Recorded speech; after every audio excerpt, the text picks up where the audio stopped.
Forget what you think you know about Brazil, because the story you've been told, beaches, football, samba, is only the surface of something far older, deeper, and far more uncomfortable. Our story doesn't start in 1500 with a Portuguese ship landing by accident. It starts thousands of years earlier, with hundreds of indigenous nations living across a vast land, from the Amazon to the Pampas, each with its own language, spirituality, and science of the earth.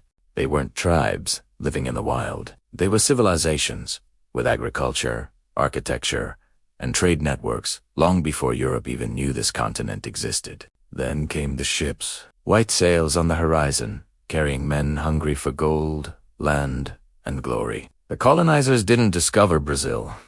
They invaded it. And from that moment, the soil was baptized not with holy water, but with blood. The Portuguese crown saw Brazil as a giant plantation. They built the sugar empire on the backs of enslaved Africans, the largest forced migration in human history. Over 4 million people were torn from Africa and brought here in chains. They built cities, ports, and economies, but history called them property. That's how Brazil became the last country in the Americas to abolish slavery in 1888. And even when slavery ended, the system didn't.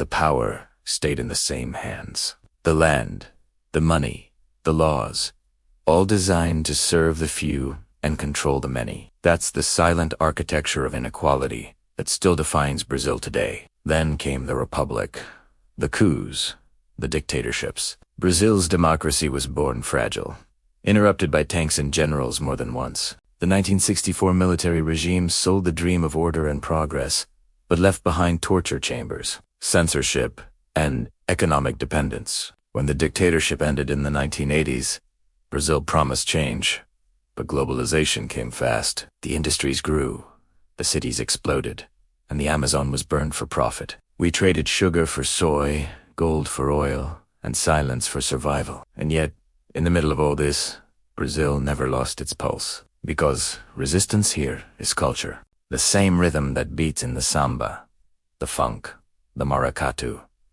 is the rhythm of people who refuse to disappear. Indigenous movements, black movements, favela culture, they are the real soul of Brazil. A nation that dances not because it forgot its pain, but because it learned to turn pain into power. Today, Brazil is a paradox, the fifth largest nation in the world, sitting on the lungs of the planet, the Amazon, while struggling with hunger, inequality, and corruption. It's a land of beauty and brutality, joy and injustice, abundance and absence. But if you truly want to understand Brazil, don't look at the beaches.